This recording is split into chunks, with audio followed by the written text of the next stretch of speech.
Buenos días, ¿cómo estáis? Bienvenidos de nuevo al canal. Muchísimas gracias a los nuevos suscriptores, miembros, a los que dais thanks, a los que compartís. Hoy tenemos una nueva conversación de vuelta a la psilocibina, a los hongos mágicos, y que tiene que ver con el origen y el pasado. Hasta ahora llevo hechos unos cuantos audio-vídeos informativos, incluida un nuevo capítulo titulado Conversaciones con psiconautas, que inicié hace unas semanas con una conversación con David Ariza acerca de cocina, meditación y psicodélicos, especialmente psilocibina.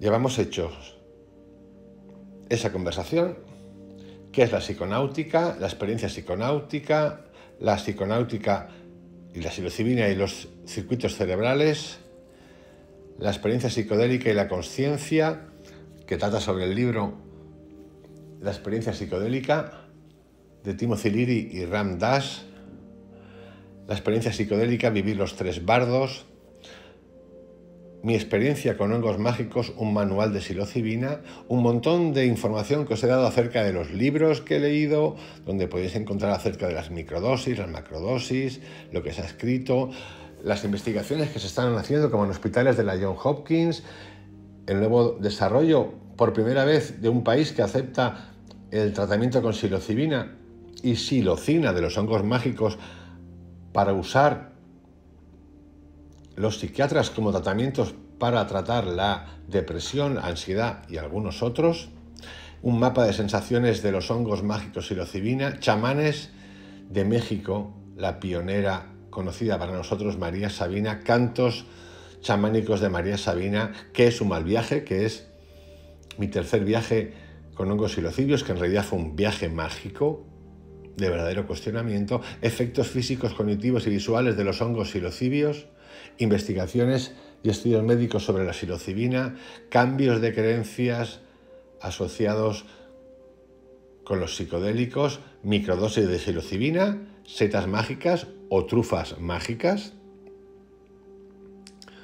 protocolos de microdosis, en fin, todo un tema para el que esté interesado que pueda investigar. Este canal, este vídeo audio, igual que los otros, igual que todo lo que cuento aquí, está hecho con fines educativos. No recomiendo nada. Cada uno es responsable de sus actos. Esto es para informar y hablar de mis experiencias. Cada uno elige. Esto lo digo y lo cuento, primero, porque lo requiere el canal, lo sugiere YouTube, y segundo, porque también creo que es así. Porque el ser humano tenemos estas cosas que de repente, cuando no obtenemos lo que supuestamente creemos que tenemos que obtener, pues empezamos a señalar. Yo me incluyo en el paquete, no es que me excluya. Yo estoy en el paquetito, también lo habré hecho alguna vez en mi vida. Por lo tanto, lo digo para que quede claro para todo el mundo. ¿Esto es para todos? No. ¿La meditación es para todos? No. Sí y no. Yo sé que esto os pone nerviosos y que no os gusta o que no le gusta a mucha gente, pero me da igual porque es así. Los hongos psicodélicos y los viajes macro de 3, 5 gramos, 4 gramos son para todos. No. ¿Vas a entender algo? Sí y no. Ah, ¿te puedes confundir? Sí. ¿No se recomienda para gente que tiene bipolar, polipolar, que están en tratamientos médicos con medicamentos especiales? No. A ver, incluso la meditación, cuando hay gente que tiene trastornos, que los puede tener cualquiera, podemos tener trastornos y que está medicado, lo primero que te dicen los psicólogos y psiquiatras es que te estés quietecito. Y fijaros que es meditar, supuestamente no es nada externo. En este canal también, producto de la conversación del otro día con David Ariza y con Marcos, vamos a tratar del uso de la mente sin utilizar nada. Y es algo que me interesa muchísimo, porque al final yo creo que todos vamos a ir ahí. ¿Por qué? Porque hay gente que lo hace, gente que lo ha descubierto, y porque en este canal también tenemos experiencias que la gente llama paranormales, pero que son supernormales, en estados de consciencia, supraconsciencia, sin necesidad de nada, que nos han contado sus historias y son verdaderamente fascinantes. A mí también me interesan y mucho. Dicho esto, quiero comenzar con este audio vídeo de hoy que trata sobre los hongos mágicos psilocibina, el origen y el pasado. Y quiero empezar con un relato fascinante titulado Selva Pascuala, en Cuenca. Una ventana abierta al pasado. De hecho, en el vídeo audio veréis que voy a poner una serie de fotos que se corresponden con fotos históricas de estructuras, dibujos en piedra pero que muy antiguos, en 1000 años, el más de ellos, en el que salen ya dibujados los honguitos. Las pinturas halladas en Villar de Humo, Cuenca, están datadas hace más de 6000 años y suponen la primera prueba fehaciente de que en la península ibérica, en España, se daba uso a sustancias alucinógenas como parte de rituales religiosos y o sociales. Cabe señalar que Selva Pascuala forma parte de un conjunto de más de 12 yacimientos de arte rupestre declarados Patrimonio de la Humanidad por la UNESCO. De este descubrimiento se puede concluir que el uso de la psilocibie hispánica, que tiene efectos psicotrópicos y es autóctona de nuestro territorio, de España, como la de México, la de Indonesia, la de Tailandia, de Tailandia. Aquí la gente le encanta poner nombres. La seta es nuestra, ibérica. A ver, soberana castaña, está ahí. La seta no tenía pasaporte ni era hispánica. Nació en ese lugar, como hay 200 variedades de setas psilocibias que nacen en cualquier lugar y las setas no tenían banderas. Pero bueno, nos encanta esto. A los españoles nos encanta esto. Somos muy peculiares. Bueno, a todos nos encanta esto. Mi país y todas esas cosas. Las setas no tienen país, tienen zona, pero las setas no nacieron con una bandera. Repito, de este descubrimiento se puede concluir que el uso de la psilocibia hispánica, que tiene efectos psicotrópicos y es autóctona de este país, era el hongo utilizado por chamanes y ritualistas en sus celebraciones. Hasta ahora, muy poca gente conocía esto. Que las tribus prehistóricas ya consumieran estos hongos como medio de conexión con otras realidades es de facto una puerta hacia la curiosidad. ¿Quién las consumía? ¿Solo los chamanes? ¿El uso estaba extendido? ¿Qué ritos se realizaban? Para un ejemplo de esto, histórico, filmado, tenéis el documental de María Sabina, que lo podéis ver con todo detalle y que es magnífico. El hongo representado en la selva pascuala, denominado psilocibia hispánica, produce las siguientes cosas: distorsión de las distancias, las formas y los colores, cambios bruscos de humor, alucinaciones, por lo que su uso en principio parece que podía estar relacionado con un alimento que transportaba a quien lo ingería a otra realidad.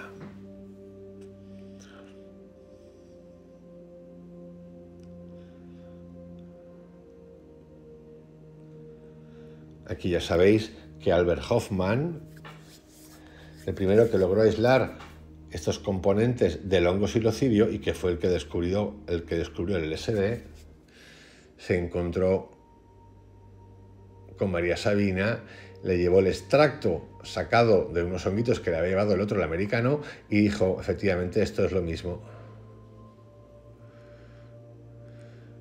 Así que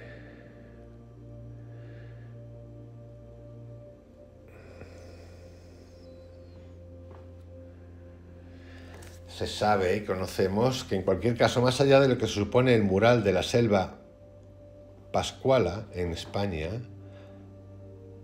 para el estudio del uso de hongos como vía para alcanzar el más allá, en Europa ya existían hallazgos previos que auspiciaban que los antiguos pobladores de la tierra incluían hongos en sus rituales, como por ejemplo en Argelia, hace 6000 años, México, 2000 años, quizá más. Muchos de los pintores famosos, de estos colores así psicodélicos que vemos del siglo XIX y XX, cuando uno ve y ha hecho un viaje psicodélico, dice, hostia, si esto se parece mucho a lo que he visto. La historia puede tener caminos fantásticos.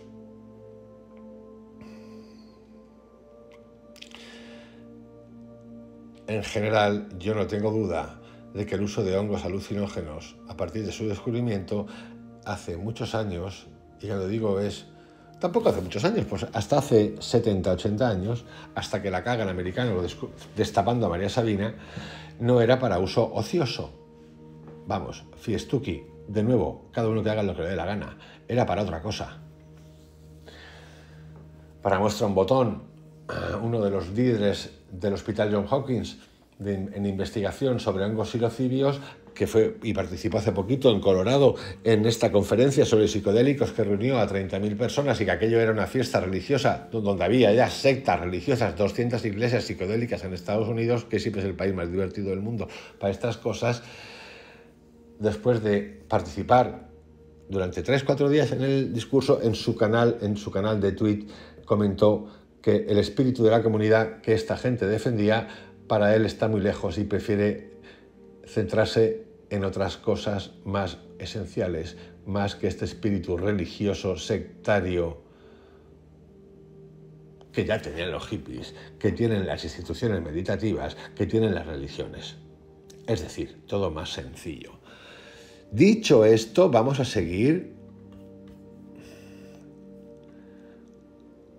con los hongos psilocibios mágicos, origen y pasado. Uno de los libros que aparecen recomendados en los audiovídeos que os he citado, y que luego tendréis una lista ahí puesta, es el libro de Terence McKenna llamado El manjar de los dioses. Lo podéis encontrar online, comprar, lo que queráis. En él nos cuenta: el primer encuentro entre los homínidos y los hongos que contienen psilocibina puede datarse antes de la domesticación del ganado en África, hace más de 1 millón de años. Durante este periodo de 1 millón de años, los hongos no solo se recogían y comían, sino que posiblemente alcanzaron el estatus de culto. La domesticación del ganado, un gran paso en la evolución cultural humana, al acercar tanto el ganado a los humanos, trajo también consigo un mayor contacto con los hongos, debido a que estos solo crecen, o crecían, esos en particular, entre los excrementos del ganado. Es decir, en esa época el ganado pastaba, bosteaba, y de repente, entre las bostas, caballo, vacas, lo que fuera, salían hongos. Lo más normal es que lo recogieran. A causa de ello, la codependencia intraespecífica humano-hongo aumentó y mejoró. Fue en esa época cuando nació el ritual religioso y se crearon los calendarios y la magia natural. Los calendarios nacen producto de la agricultura. ¿Por qué? Por el clima. Llueve, no llueve, hace sol. ¿Por qué? Por el tiempo de cada semilla. Esto que hacemos ahora, que miramos ahí en el telefonito que se ha convertido en el Padre Nuestro de cada día, la Biblia, porque el ser humano tiene esas cosas, renunciamos a eso, estos son unos sectarios, que sí que lo son, la Biblia, el Corán, no sé qué, pero luego tenemos un teléfono que esto es peor que la Biblia multiplicado, peor que la Biblia sectaria, que la interpretación de la Biblia sectaria, esas cosas, pero no nos importa porque nos da cacahuetes, es decir, soma. Poco después, los humanos tuvieron conocimiento de los hongos visionarios, de las praderas africanas, y del mismo modo que las hormigas cortahojas, nos volvimos también especies dominantes en nuestra área, y también aprendimos formas de mantener a la población a buen recaudo en refugios subterráneos. En nuestro caso, estos refugios fueron ciudades valladas. Traviesos, juguetones, enigmáticos maestros que transmiten su asignatura alienígena por el ingrávido sendero del humor más inocente, libre de prejuicios programados. Los hongos mágicos se han erigido como objeto de reverencia desde los albores de la humanidad. El vestigio más antiguo de su uso es un mural con más de 8.000 años de antigüedad, descubierto en el desierto de Tassili, Argelia, que representa este tipo de delicias visionarias. Los faraones del antiguo Egipto convirtieron el consumo de hongos en privilegio exclusivo de la clase dirigente. Esto es importante que tengáis esto en la mente para que veáis ya el ser humano que es que la cabra tira al monte. joder, descubro esto, me aporta algo extra que desconocía, los demás no lo saben, yo lo sé. Esto mismo ya ha empezado a ocurrir y va a ocurrir con que los hongos están y crecen de manera natural. ¿Dónde? En los bosques. ¿Tienes acceso a ellos? Sí, solo te falta conocer bien, atentos, conocer bien, no medio conocer bien lo que estás recogiendo gratis. Te los llevas a tu casa, los secas, los disecas, los haces polvo, lo pruebas. Y sí, amigos, así ha sido toda la vida. Pero ahora ya estamos en niveles de una microdosis, $600, los americanos son unos genios para esto, un viaje de 3-4 gramos, $3.000. Esto va a ocurrir y ya está ocurriendo y lo van a vender como todo. Es que hace falta el psiquiatra, el experto, el entorno, no sé qué, el spa. El spa. Un mero comentario. Los faraones del antiguo Egipto convirtieron el consumo de hongos en privilegio exclusivo de las clases dirigentes. Los celtas denominaban a estos seres hijos de la noche, mientras que los antiguos griegos los consideraban alimento de los dioses. La carne de Dios, de María Sabina, o los niños ángeles, también de María Sabina. Perdón. De la Grecia clásica se conserva un bajorrelieve procedente de Farsalia que muestra a Deméter, diosa madre, y a Perséfone, ahí tenéis la foto, su hija, reina del inframundo, sosteniendo un hongo. Las dos diosas eran las figuras principales de los misterios de Eleusis. Allí, quienes se sometían a la iniciación de carácter secreto recibieron una bendición espiritual en forma de visión inefable que les mostraba cómo vivir más allá de esta vida. Deméter, dadora de vida y dispensadora de muerte cíclica, constituye útero y tumba, al igual que la Pachamama de los indígenas americanos. Su hija, Perséfone, encarna la doncella del renacimiento y la regeneración, identificada con la luna, la primavera, las serpientes y el mundo subterráneo. Ambas viven juntas manteniendo los ciclos de la vida cósmica. A medida que madura, la hija se aleja de la madre y recorre distintos lugares haciendo florecer cuanto encuentra en su camino. Un día, unos lamentos la atraen hasta el mundo subterráneo de los muertos, quienes al ver la luz detienen sus gemidos. Perséfone se queda a vivir con ellos, convirtiéndose en su reina y sacerdotisa, ofreciéndoles el fruto del árbol de la vida. Su estancia allí representa el otoño. La naturaleza se despoja de lo viejo en espera de lo nuevo, el mismo proceso que atraviesan las almas de los difuntos, a los cuales Perséfone inicia para su ingreso en otra forma de vida. Ante la ausencia de su hija, Deméter se repliega asumiendo el rostro de Hécate, diosa invernal, una anciana sabia. Ocultan las raíces y las hierbas curativas bajo la tierra, dentro de las cuevas, donde la vida se refugia hasta completar su ciclo. El retraimiento de la madre y el descenso de la hija al inframundo manifiestan a la dispensadora de muerte y renacimiento, resguardando en lo profundo de su ser divino y de cada ser vivo la llama de la vida en estado de latencia. En una vasija griega, procedente del sur de Italia y fechada en el tercer cuarto del siglo IV a.C., Perseo corta con una hoz la cabeza de la Górgona Medusa, que descansa junto a un árbol, en una escena presidida por hongos. De hecho, el mito de Perseo parece describir el ritual mágico de recolección de un hongo visionario. En el mito, cuando Leore se dirigía al territorio de Tirinto, sació su sed con el líquido de una seta, en griego Mikes. En agradecimiento, fundó allí su nueva acrópolis, Micenas, micológico, para que entendáis, Micenas, Mikes. Resulta probable, por tanto, que la civilización micénica comenzara con un viaje de setas, uno de los ingredientes principales de la ambrosía de Dionisio. Algunas teorías afirman que el maná mencionado en la Biblia, Éxodo 16:14, podría constituir una sustancia enteógena. E incluso ciertos autores han sugerido similitudes con el hongo psilocibe. Además, se han descubierto motivos artísticos que señalan la presencia de un uso de estos hongos en Kerala, India, y en la Europa medieval. De hecho, cuando Ram Dass se encuentra con su gurú en la India y le habla de esto, Y lo prueba el gurú por 2 veces, durante 2 veces en un año, le dice, ah, sí, esto nosotros lo conocemos desde hace muchos miles de años. Sí, sí, lo conocemos perfectamente. Eso está dicho por Ram Dass en entrevista. De hecho, ya lo he comentado antes. Se trata, pues, de una de las sustancias visionarias que más han influido en la cultura humana, responsable por algunos de los génesis de las religiones.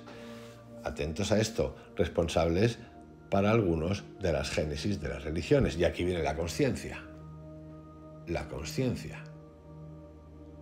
Podemos preguntarnos, y sí, sin miedo, no ponernos nerviosos, ¿Cristo tomó esto? ¿Probó esto? ¿Buda tomó esto? ¿Siddhartha tomó esto? Si lo tomaron, ellos lo entendieron de puta madre. ¿Por qué? Y digo de puta madre, cuidado con las palabritas, no pasa nada, no pasa nada, amigos. Porque nunca creyeron, insistieron en crear comunidades, ni sectas, ni grupos, ni fundación para el desarrollo de la religión y la psicodelia, fundación para la meditación holotrópica del salto del bosque. No, no, paga, no, no, no. Era gratis, gratis, gratis, gratis, gratis, et amore. Esa es la palabra, gratis et amore. Mucha información, perfecto, genial, importante. Pero era gratis, era amore. No estaba la tienda del yogi en la India, ni en el desierto. ¿Qué es el viaje del desierto de Jesucristo? ¿Qué es? ¿Qué nos cuenta? ¿Por qué Buda, Siddhartha nos cuenta? No hace falta a nadie ni seguir a nadie. Está todo en vosotros. ¿Por qué? Te está diciendo que ni siquiera lo sigas a él. Mientras que nosotros llevamos miles de años hablando de sígueme, sígueme.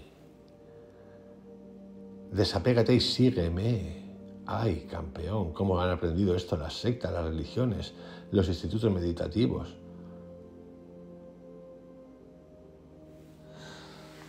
El segundo de los salterios ingleses asociados a Canterbury, el llamado salterio o salterio de Edwin, contiene varias ilustraciones, también tenéis la foto, con referencias fúngicas de hongos y visionarias. La historia de Adán y Eva, el sermón de la montaña de los hongos. ¿Adán y Eva la manzana o era un hongo?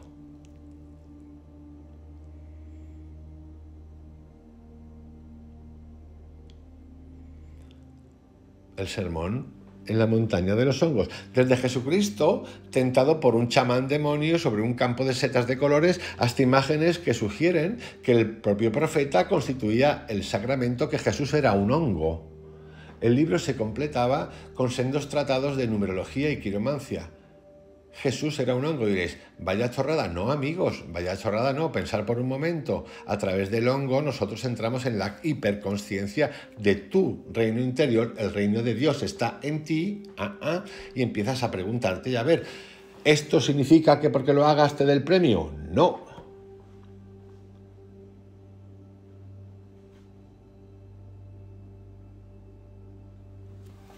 En América, los relatos de los primeros conquistadores europeos y las reliquias, colonizadores europeos, invasores, llámalo como queráis, está bien.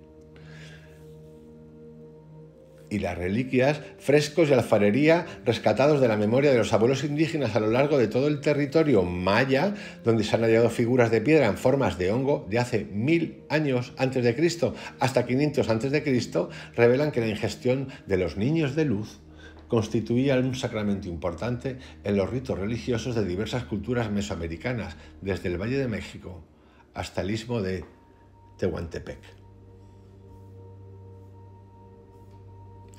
Los primeros hallazgos escritos pertenecientes al siglo XVI, cuando autores como Fray Bernardino de Sahagún, Francisco Hernández o Jacinto de la Serna describían el efecto embriagador que producía la ingestión del teonanacatl, carne de los dioses. Nombre que le da María Sabina también, carne de los dioses. Y claro, cuando los españoles católicos, estos sectarios, que llegamos allí, pues llegaron allí, bueno, llegamos, venga, vale, venga, y la liaron parda y dijeron, carne de los dioses, a estos hay que liquidarlos y quitarle las setas, esto no se puede utilizar.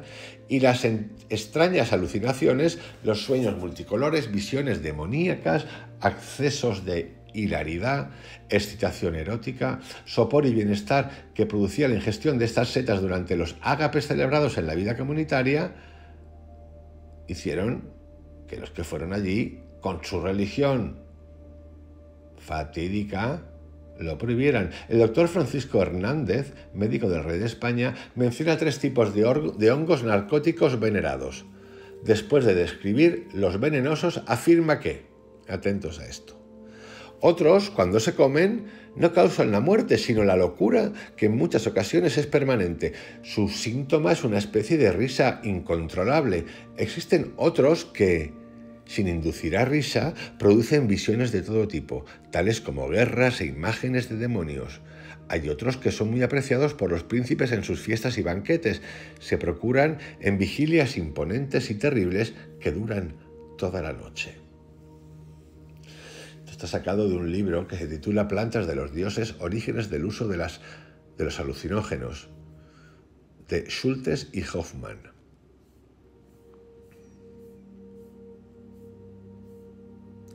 Fray Diego Durán, en su Historia de las Indias de Nueva España e Islas de la Tierra Firme, relata las ceremonias celebradas con motivo de la consagración de Moctezuma II, el último emperador azteca. Se dio a comer a los forasteros hongos silvestres, con el fin de que pudieran embriagarse, después de lo cual les indujeron a la danza. Terminado el sacrificio, con los peldaños del templo y el patio bañados en sangre humana, se dirigieron todos a comer hongos crudos, alimento que les hacía perder la razón y les dejaba a todos en peor estado que si hubieran bebido mucho vino. Se encontraban embriagados y privados de la razón hasta tal punto que se suicidaban y gracias al poder de los hongos tenían visiones y se les revelaba el porvenir. El diablo les animaba mientras se encontraban en estado de embriaguez.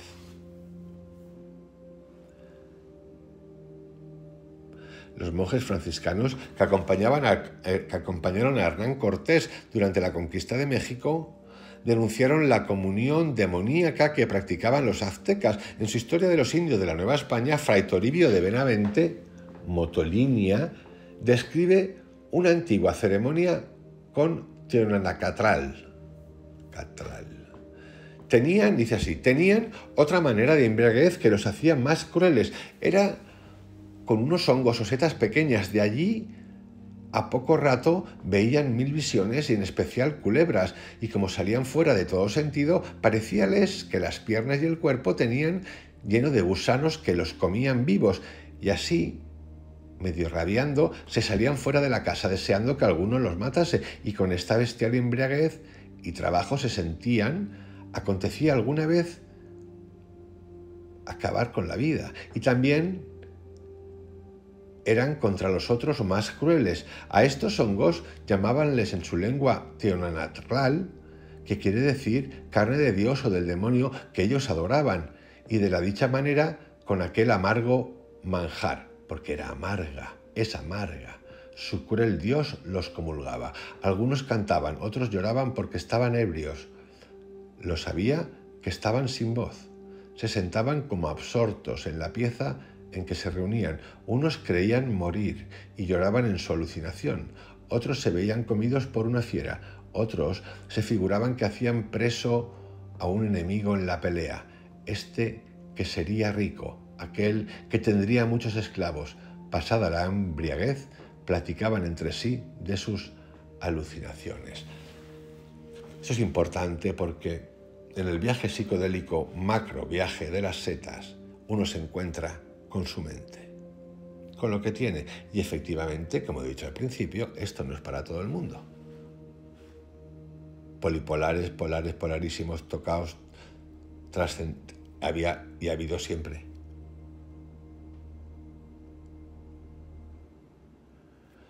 Se supone que la potente mezcla de psicoactivos provocaba algún tipo de catarsis. El bebedor relataba sus conflictos y confesaba todos sus delitos, sintiéndose posteriormente muy aliviado. Esto es importante, cuando se sale del viaje psicodélico de la psilocibina, del macro, de 2,5, 3 gramos, 4 gramos, cuando se acaba o se va acabando, lo hace desde una sensación de paz y de descarga bestial. es súper amable. Cuando digo súper amable, es súper amable.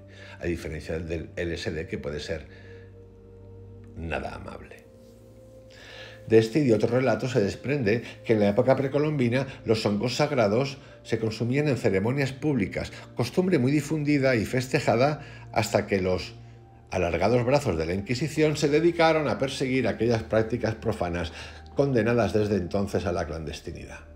Se especula que estos seres podrían haber formado parte de la farmacopea de las brujas europeas y las tradiciones paganas durante la Edad Media. Se especula, no, ya os digo yo que es así, aunque no se dispone de documentos concluyentes que prueben tales hipótesis, excepto quizás el hallazgo de un par de medallones y la expresión en euskera del País Vasco con que se conoce a estos hijos del trueno, Sorgin Zorroz, literalmente bruja picuda.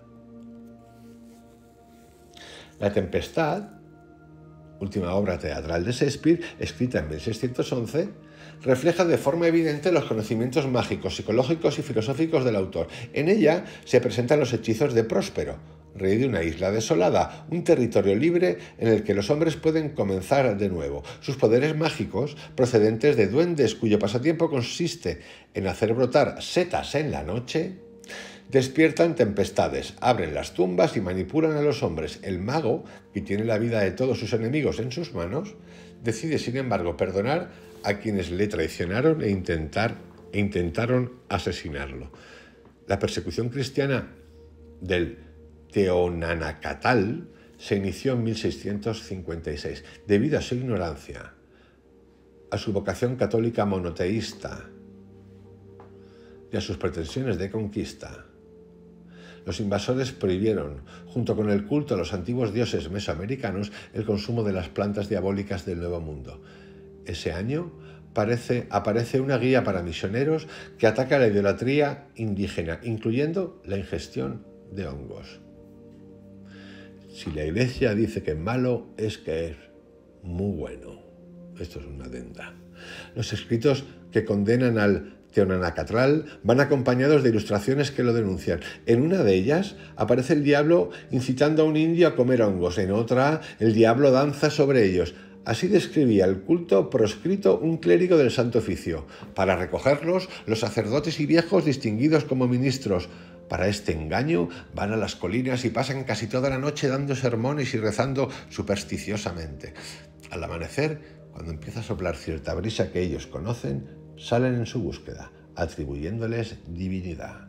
Cuando se comen o beben, causan intoxicación, privan de sus sentidos a aquellos que los ingieren y les hacen creer mil absurdos.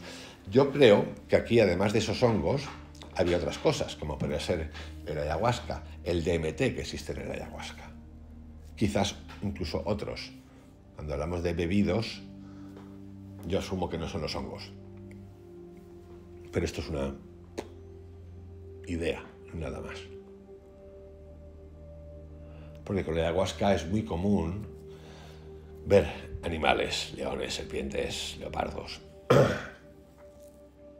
Con los psicodélicos puede ser que también, no digo que no, depende de dónde lo hagas, pero por todo lo que llevo leído y gente que lo ha hecho y lo que ha vivido y lo que le ha pasado, no ha visto animales, leones, no en general, sí que ha visto algún demoniete que otro, que puede tener uno dentro, o cosas de ese tipo, eso sí. Tras esos primeros escritos de los viajeros españoles se produjo un silencio sepulcral. Los hongos se volvieron invisibles y su consumo se mantuvo en secreto durante siglos, sin dejar rastro y sin que hasta el momento se haya encontrado evidencia alguna. Lo que sí podemos asegurar es que estos encapuchados geniecillos de pícaros quehaceres han pervivido a pesar de las afrentas recibidas por el ser humano, permitiendo a algunos pueblos amerindios conservar su identidad frente al etnocidio invasor. El término anglosajón Liberty Cap no solo se utiliza para referirse a la psilocybe semilanceata, sino también al tipo de gorro que llevan los pitufos, conocido igualmente como gorro frigio. Sirvió de atuendo a los esclavos romanos emancipados como símbolo de su nueva libertad. Es a su vez uno de los atributos del dios Mitra en el mitraísmo, cultura que sirvió de cimiento sobre el que se edificó el cristianismo. A menudo se representa en lo alto de una lanza con evidentes connotaciones fúngicas y como tal ha sido retratado en textos alquímicos y cientos de escudos heráldicos a través de los siglos, incluso en la simbología masónica. Durante la independencia de los Estados Unidos y la Revolución Francesa fue adoptado como símbolo de la libertad. Todavía aparecen muchas banderas nacionales dentro y fuera de Estados Unidos, donde podemos encontrarlo incluso en el escudo del ejército, que afirma con orgullo: esto defenderemos. En Alicia y en el País de las Maravillas, de Lewis Carroll, se describe los efectos cognitivos de los hongos, deformaciones somestésicas, macropsia, micropsia y alteraciones fantásticas de la imagen corporal experimentadas por la niña después de ingerir trozos de una enorme seta sobre la que reposa una gran oruga que fuma plácidamente en una pipa de agua, entre muchos otros referentes psiconáuticos. Hoy en día siguen apareciendo versiones de la obra en los más diversos lenguajes artísticos. Y os invito a que veáis, creo que es de Tim Burton, la de Alicia en el País de las Maravillas. Y eso que representa ahí es muy cercano a una experiencia psicodélica de hongos psilocibios. Ya en los orígenes del cine encontramos setas gigantes que cambian de tamaño, habitadas por seres mágicos. Es más, este año tenéis la película de Mario Bros. No sé si la 1 o la 2. Miradla, porque aparecen por todas partes. Repito, ya en los orígenes del cine encontramos setas gigantes que cambian de tamaño, habitadas por mágicos seres. En El viaje a la luna, película de 1902 dirigida por Georges Méliès.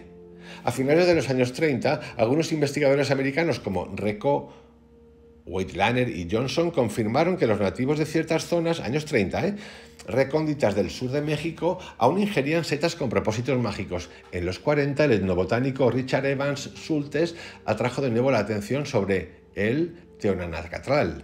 Ox Amis, director del Museo Botánico de Harvard, había influido en sus investigaciones de estudiante con el uso ritual del peyote por los Kiowa de Oklahoma y con su descubrimiento de la identidad perdida de especies mexicanas alucinógenas como el Teonanacatl y el Ololiuqui. Motivado por la lectura de las crónicas del siglo XVI, Schultz realizó su investigación de doctorado sobre los aspectos económicos de la flora del nordeste de Oaxaca.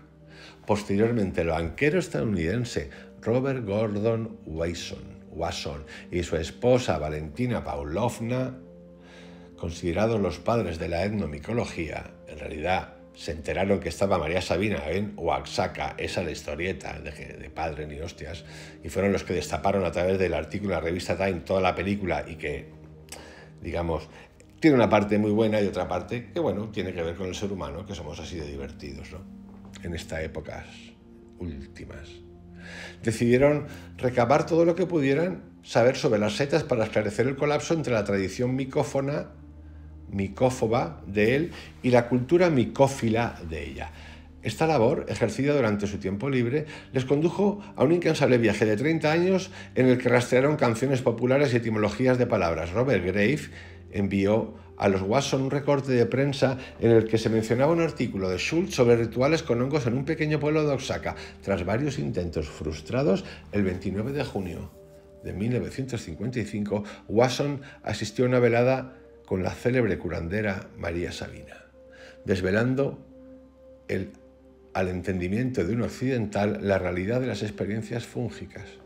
En sus posteriores trabajos, tras el árbol del conocimiento, el matrimonio investigó todos los rastros del uso de enteógenos en diversas religiones de Europa, Asia y América. Se pueden inspeccionar sus hallazgos, entre otros libros, en El hongo maravilloso, Teonanacatl, así como en Mushrooms, Russia and History, setas, hongos en Rusia y en la historia, la obra clásica de la etnomicología.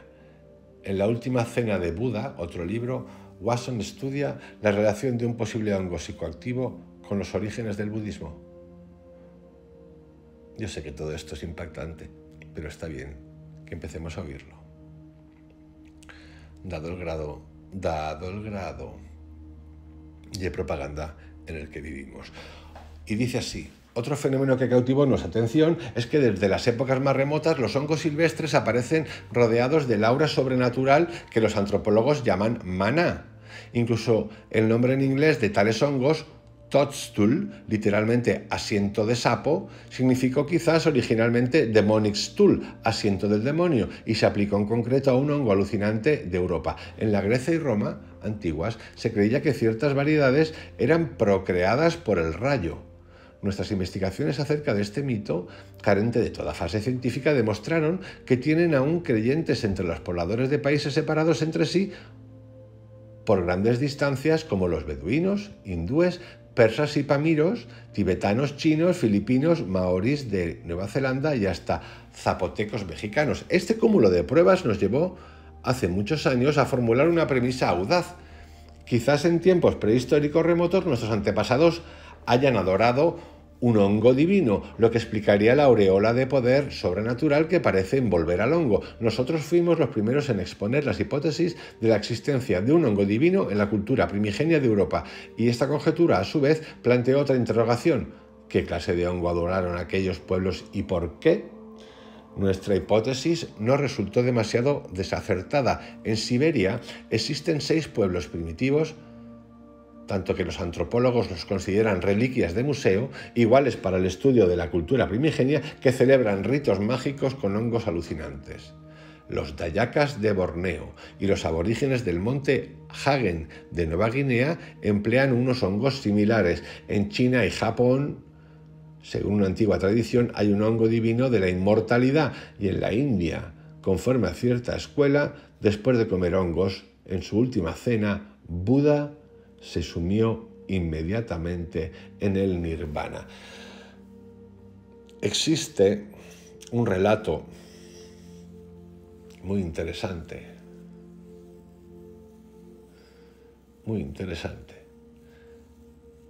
de Timothy Leary, cuando probó por primera vez los hongos de María Sabina, después de haber estado investigando, meditando, buscando 30 años, dijo: en unas pocas horas he aprendido más que en 30 años de investigación y de lectura. Ese fue su comentario. En el documental de How to Change Your Mind, Cómo cambiar tu mente, del periodista,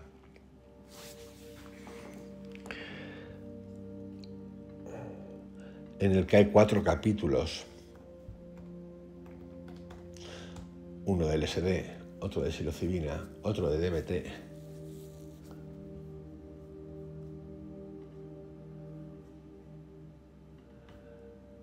este periodista tan conocido, que ahora os voy a decir el nombre, que escribió un libro acerca de cómo cambiar tu mente, y que seguidamente hizo este documental Michael Pollan, y que está siendo ninguneado por la ciencia, insultado porque está teniendo mucho reconocimiento. Es fantástico el documental, y el libro Michael Pollan, en cuyo documental aparece y entrevista a los del hospital de la Johns Hopkins, a la facultad o departamento de conciencia y psilocibina, que están haciendo tratamientos con personas con cáncer terminal, estrés postraumático, depresión, ansiedad, lo que quieras, todo filmado. Dice, al igual que Maquina, ¿qué impacto tiene esto o podría tener para las farmacéuticas cuando una persona con una sola dosis, macrodosis, pudiese acabar con todo su dolor y su crisis acerca de una enfermedad? Así es, amigos. O así puede llegar a ser. Entre los testimonios arqueológicos de los Wasson, la pareja esta, destacan el descubrimiento de la escultura del príncipe de las flores embriagantes Xochipilli, o los frescos de Teotihuacán, en el Alto Valle de México, que representaban al hongo cerca de Tlaloc, divinidad del rayo y de las aguas, donde los sombreretes de los hongos se sucedían, simbolizados con 2 círculos concéntricos a lo largo de un arroyo. Su nombre en nahuatl, a ver si lo digo bien, Apipiltzin, o pequeños hijos de las aguas, relaciona los hongos con el dios de las lluvias. En la lengua matracinca, se les conoce como Netochu Tata, queridos dioses pequeños, y en mazateco, Nijijjo, o algo así, aquello que hace brotar. Para los mazatecos, estas setas constituyen símbolos de un misticismo especial que las convierte en objetos adorables, a la vez que temidos. Creen que brotan milagrosamente enviadas desde extraños dominios por medio de los truenos. En palabras de María Sabina, la sabia mazateca más conocida, nos cuenta: hay un mundo más allá del nuestro, un mundo lejano, cercano e invisible. Ahí vive Dios, viven la muerte, los espíritus y los santos. Es un mundo donde todo ha sucedido y todo se sabe. Es un mundo que habla, tiene un lenguaje propio. Yo repito lo que me dice. Los hongos sagrados me llevan y me traen al mundo donde todo se sabe. Son ellos, los hongos sagrados, los que hablan en una forma que yo puedo entender. Yo les pregunto y ellos me responden. Cuando regreso del viaje, digo lo que ellos me han dicho y me han mostrado. El micólogo Roger Hein, director del laboratorio de criptogamia del Museo de Historia Natural de París, después de probar los hongos sagrados con Watson, consiguió identificarlos y clasificarlos botánicamente. Tras infructuosos intentos por aislar los principios activos, envió una muestra al laboratorio de Sandoz, en Basilea, donde trabajaba Albert Hofmann, descubridor del LSD, que aceptó el encargo y probó en carne propia sus efectos. Así relataba su primera experiencia con 32 especímenes secos de psilocibe mexicana, un total de 2,4 gramos. Después de media hora, el mundo exterior comenzó a transformarse de modo peregrino. Todo adquirió un carácter mexicano. Como yo era plenamente consciente de que podía fantasear estas escenas mexicanas debido a mi conocimiento del origen mexicano de las setas, intenté conscientemente ver mi medio ambiente tal cual lo conocía de todos los días.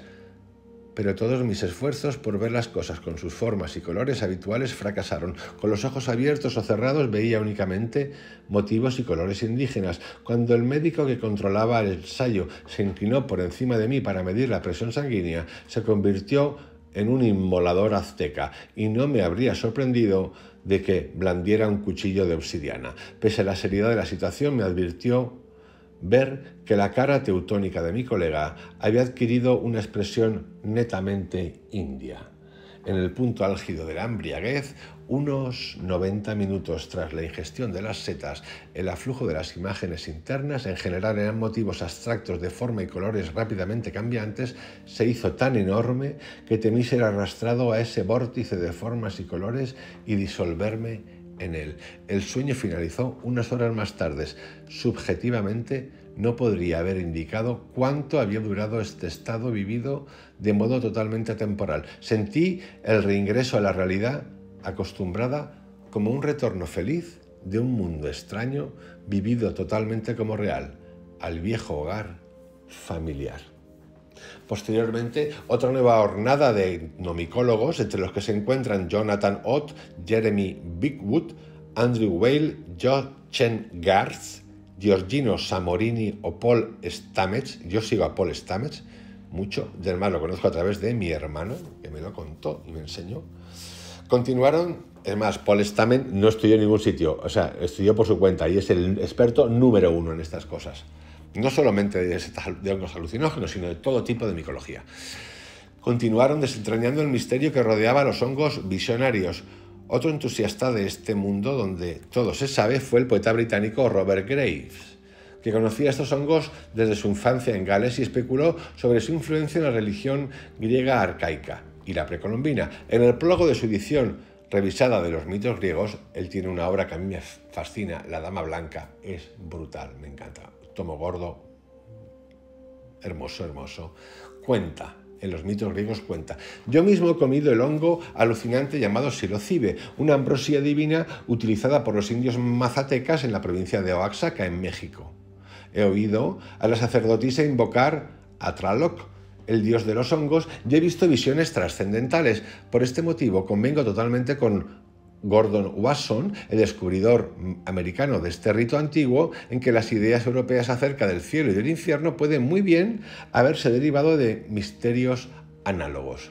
Tlaloc fue engendrado por el rayo, también lo fue Dionisio, y el folclore griego, como en el Mazateca, también lo son todos los hongos, llamados proverbialmente alimento de los dioses, en ambos idiomas. Tlaloc llevaba una corona de serpientes y Dionisio también. Tlaloc tenía un refugio bajo el agua y también lo tenía Dionisio. La costumbre salvaje de las ménades de arrancar las cabezas de sus víctimas podría referirse alegóricamente al desgarramiento de la cabeza del hongo sagrado, pues en México jamás se come el tallo.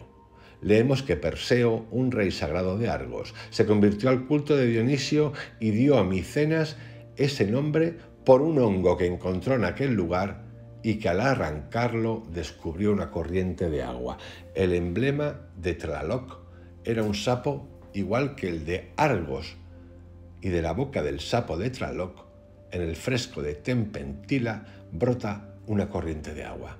¿Pero en qué época estuvieron en contacto las culturas europeas y la de la América Central?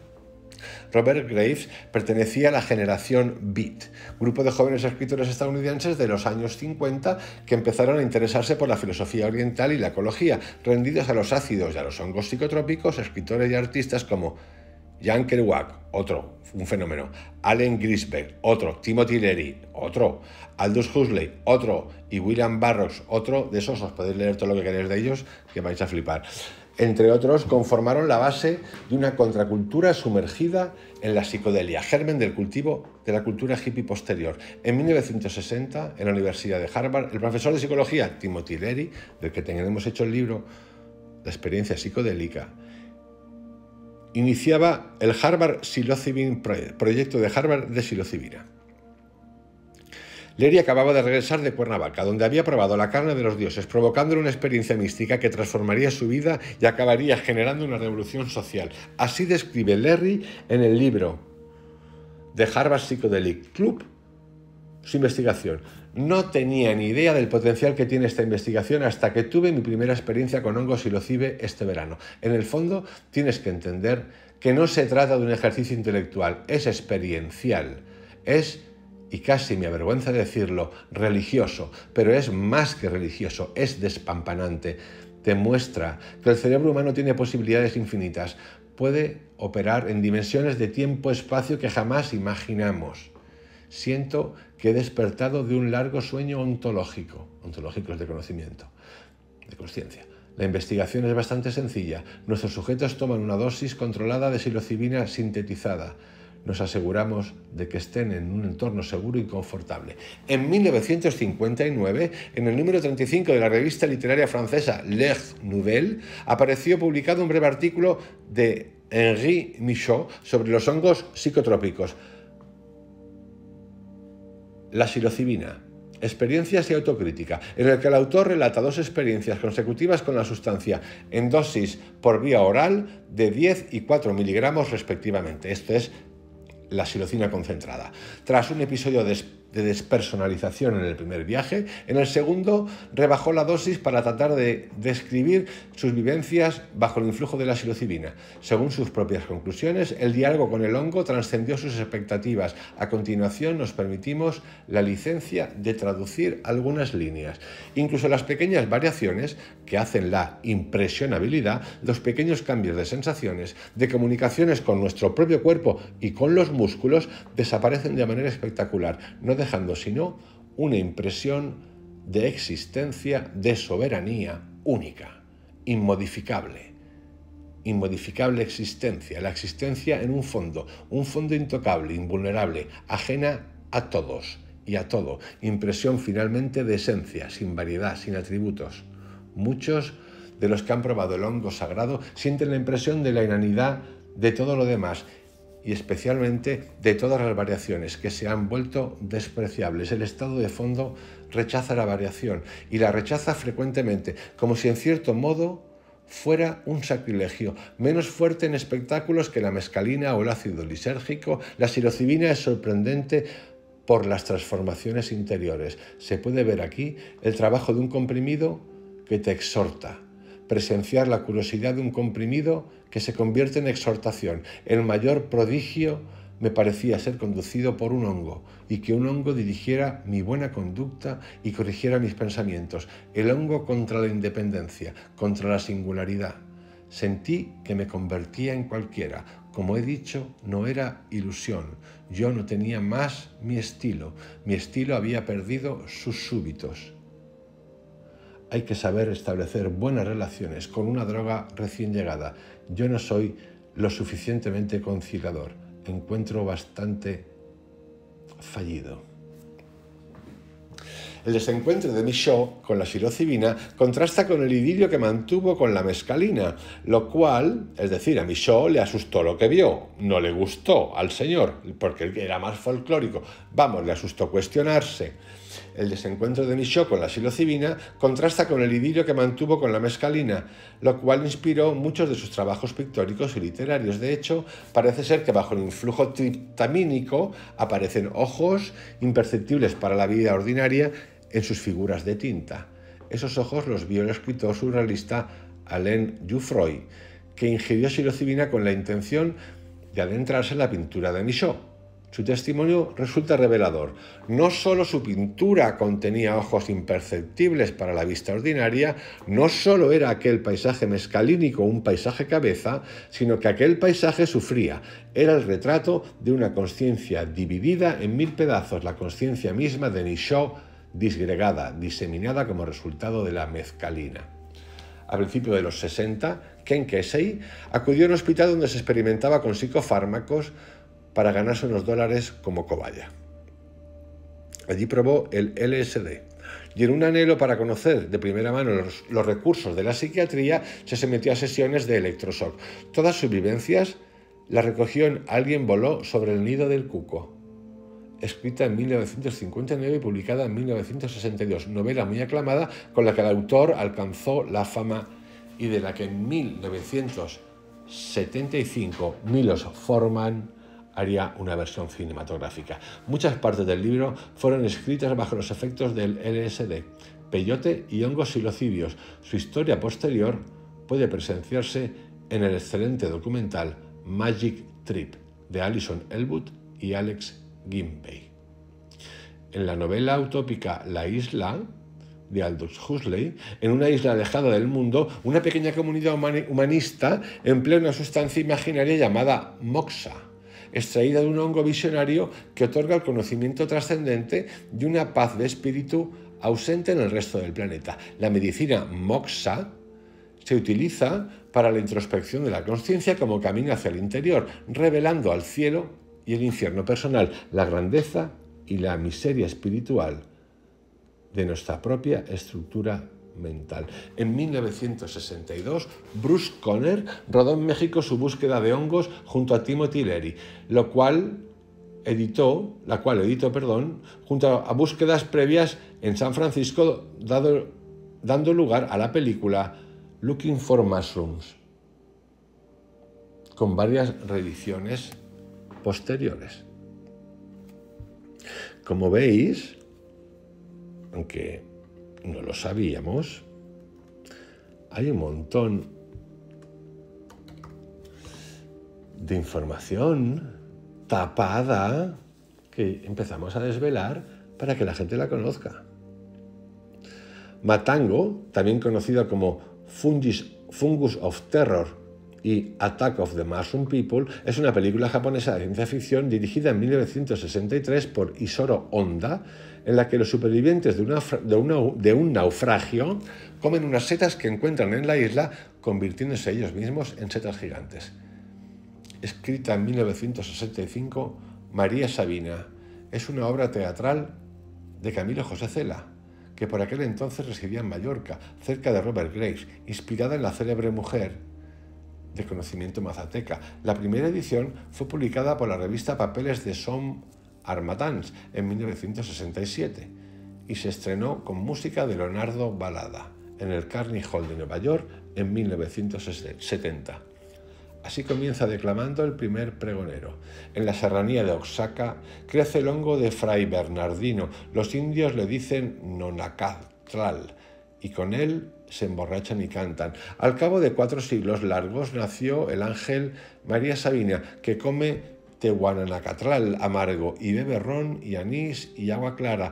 La psilocibe mexicana Helm da la psilocibina lúcida y el fuego de los montes de fuego ardiendo dentro del corazón. White Rabbit, el conejo blanco, con abundantes referencias a la novela de Carroll, fue una canción escrita por Grace Slick como integrante de la Great Society. Cuando la banda se separó en 1966, Slick fue invitada a unirse a Jefferson Airplane. El primer álbum que Slick grabó con ellos fue Surrealistic Pillow, la almohada surrealista, y ella aportó este tema, que se convirtió en un gran éxito y se asoció desde entonces a la banda. La publicación en 1968 del primer libro de Carlos Castaneda, Las enseñanzas de Don Juan, contribuyó a estimular el interés por los hongos psicoactivos en todo el mundo. En esta novela, cuya veracidad se halla en entredicho, el protagonista consume una mezcla psicoactiva llamada humito, elaborada con hongos de Don Juan, secaba durante un año. Los reducía a polvo y los mezclaba con otras 5 plantas secas para fumarlos. Performance, de Donald Cammell y Nicholas Roeg, del 68, es una aclamada producción británica protagonizada por Jane Fox y Mick Jagger, en la que las setas alucinógenas se sirven de desayuno, diluyendo las fronteras del tiempo y el espacio y la noción de identidad. Esto ocurre cuando uno toma setas psilocíbeas y se toman en ayuno. También por la noche, aunque yo por la noche nunca lo he hecho. La confluencia de los diferentes factores mencionados proporcionó que al cabo de un tiempo brotaran en Huautla de Jiménez improvisados chamanes que emprendieron la comercialización de los ritos prehispánicos entre los hippies de los 60. A ver, ni por un segundo vamos a aceptar o entender que ahora los culpables del uso y abuso del mesurado o en plan lúdico han sido los mexicanos. Aquí los jodidos son los gringos, que son los que a través de el americano y su mujer, Pavlovska, como se llame, que investigaron mucho y hicieron mucho bien, abrieron las puertas al desmadre. A ver, digo desmadre, pero cada uno que haga lo que quiera, saltándonos los ritos, todo, y para irnos de cachondeo. Pero bueno, los comercializaron para los hippies de los 60, que buscaban en los hongos algo que elevara el espíritu y manejaban suficiente dinero para invertir en su búsqueda. La peregrinación de turistas psicodélicos continuó hasta que en el verano del 69 el ejército mexicano y agentes federales intervinieron en Huautla para expulsar a los jóvenes. De hecho, esto provocó que se le quemara la casa a María Sabina, que acabara en la indigencia, que siempre fue indigente, regalando al mundo divinidad y conciencia, mientras que todos los demás, el americano que vino y todos los demás, se enjartaron a billetes. Estas son las cosas de la vida. Cristo también muere crucificado, cosas de la vida, ya sabéis. De manera. Terence McKenna, uno de los investigadores más destacados en relación con el consumo y la reproducción de especies de hongos psicoactivos, publicó diversos artículos y un manual ilustrado de cultivo y reproducción. En su libro El manjar de los dioses, explora la influencia de los hongos psilocibios en el origen de la humanidad, del desarrollo de la cultura. A ver, os cuento, Terence McKenna le dio duro, pero duro. Terence McKenna probó todo, o sea, saltó los 5 gramos, se fue a los 10 gramos, a Terence McKenna ha tocado lo que yo recomiendo que no se toque, en fin, porque pasas a una hiperrealidad, otra realidad que también es irreal y vuelves tocado. Sinceramente, más allá, me parece un investigador excelente, junto con su hermano, al que también sigo en Twitter. En su libro El manjar de los dioses explora la influencia de los hongos psilocibios en el origen de la humanidad y el desarrollo de la cultura, hasta convertirlos en catalizadores de la evolución humana e incluso una posible tecnología procedente del espacio exterior. Por eso os digo que Terence se fue, biomarcianos y cosas de estas, se le fue la manita, creo, pero bueno, que también es muy divertido leerlo. En principio el hongo aparece ante nosotros como parte de la biosfera, pero si tenemos en cuenta que la psilocibina es el único índol de 4 sustituciones que aparecen en la Tierra, podemos pensar que en realidad es algo artificial, exterior a nuestro planeta un artefacto tecnológico procedente de una civilización muy avanzada que comprendió la biología. Si miramos el hongo desde el punto de vista, parece mucho más el resultado de un proyecto de ingeniería genética que el producto de la evolución de nuestro planeta. La morfología estructural del hongo es una red y anticipa el sistema nervioso de los mamíferos o Internet. El hongo psilocíbico parece más una herramienta para almacenar información, diseñada para sobrevivir en las condiciones del espacio exterior, viajar por el universo en esporas hasta alcanzar un ambiente adecuado y reproducirse transmitiendo la información de otra civilización inteligente al actuar en nuestro cerebro. Puedo imaginar algo semejante realizado por el ser humano en el futuro. Esto es una entrevista que le concede a Juan Piñeiro. En el documental Cómo cambiar tu mente, una de las cosas que se cuentan es que si hubiese una destrucción total del mundo, lo primero que sobreviviría son los hongos. Por lo tanto, esto que dice aquí Máquina tiene su lógica. Íñigo González, un mexicano que durante los 60 vivió el esplendor de la época hippie, realizó frecuentes visitas a la Sierra Mazateca y a otros lugares del poder del territorio mexicano.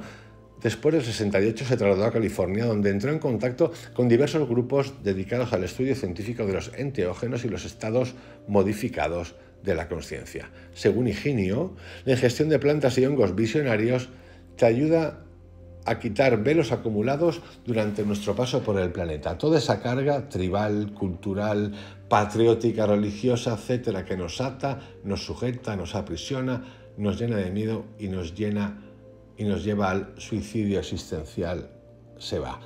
Cierto. Y también no cierto. Hay gente que se vuelve más estúpida después de la experiencia. Así de claro. Higinio, el fundador del Instituto de Psicosíntesis Salvador Roquet, montó en la ciudad de Puebla una galería de arte con sus trabajos, recreaciones de la estética maya y de sus visiones utilizando enteógenos. Yo siento, palabras suyas, otra inteligencia, pero yo no la llamaría otra inteligencia. Con el hongo uno conecta con esa energía consciente que está en nosotros, impresa en nuestro ADN, en nuestras células. Si me he sentido conectado con el todo y no he sentido la inteligencia como fuera, nunca he experimentado eso. He sentido que esa inteligencia está en mí. Y como está en mí, está en todo. En el momento de tener la experiencia con el hongo, siento que esa fuerza o inteligencia está en todo. Yo me he sentido conectado con formas, no solamente de vida, sino formas materiales cuyas estructuras atómicas, de alguna manera, vibran con la misma frecuencia con la que yo estoy vibrando. Esa inteligencia que he percibido como parte mía, a su vez es parte del cosmos. Esta definición yo no lo podría definir mejor de lo vivido, tal cual. H.R.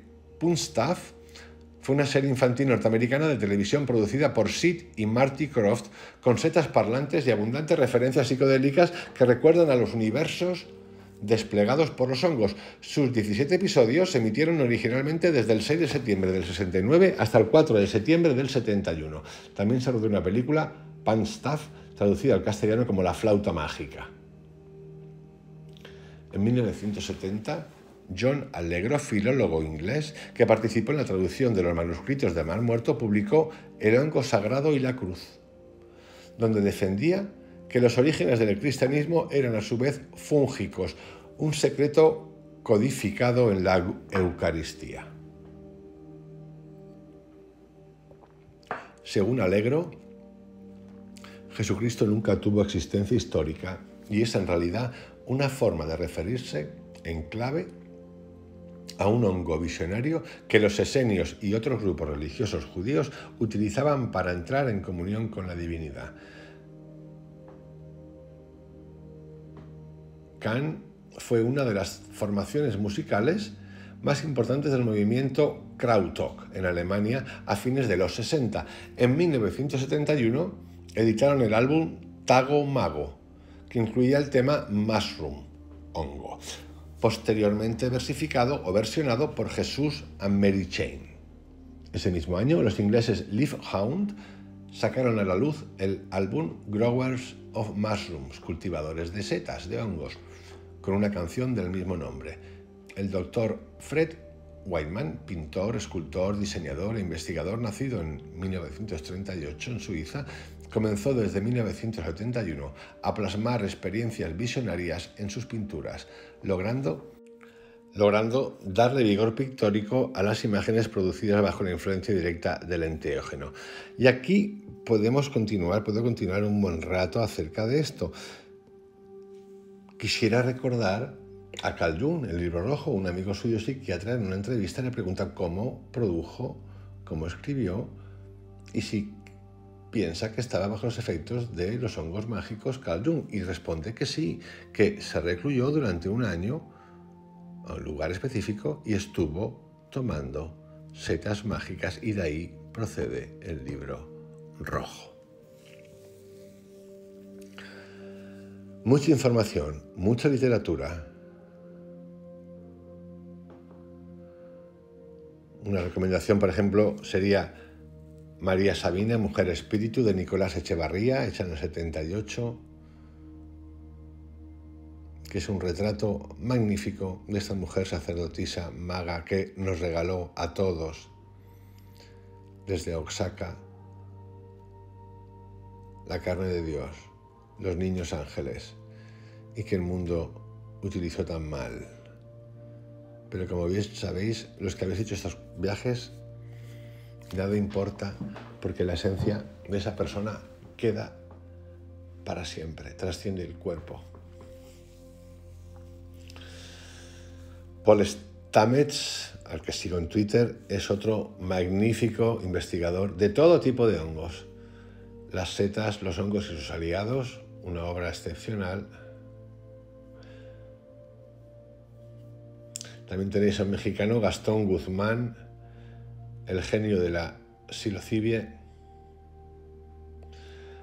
una revisión sistemática de las especies psilocibes conocidas a través de la historia, incluyendo datos químicos y alucinógenos. Viaje alucinante al fondo de la mente, de Ken Russell, otro libro. Un no parar.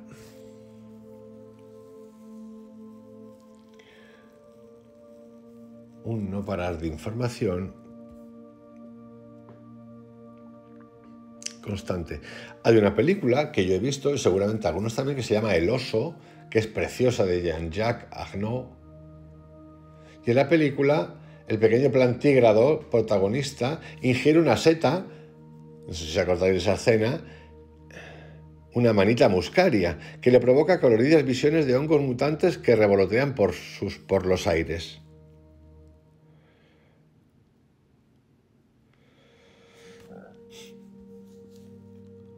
Más obras que os puedo citar.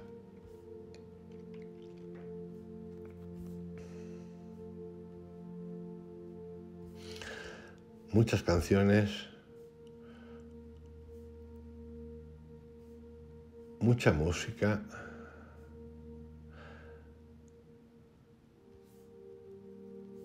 Un libro titulado Busca de las plantas sagradas, que es un relato a través del Amazonas y las experiencias con ayahuasca y San Pedro. El autor español Juan Piñero escribe también El despertar del hongo, diario de un psiconauta en México. El volumen se completa con una guía del cultivo del hongo visionario Stropharia cubensis y una bibliografía de libros y páginas web sobre enteógenos en español. Posteriormente publicaría el compendio de entrevistas psiconautas, exploradores de la consciencia, y La Neta, una novela memética sobre la vida de un grupo de psiconautas en un futuro próximo de anarquía post-tecnológica. En fin, queridos amigos, os dejo. Podríamos hablar un poquito más, pero yo creo que es más que suficiente para que tengáis información acerca de este descubrimiento, que ya es más antiguo de la Biblia, muy rico y muy libre. hongos psilocibina, origen y pasado. Os envío un gran abrazo, que tengáis un excelente día. Hasta mañana.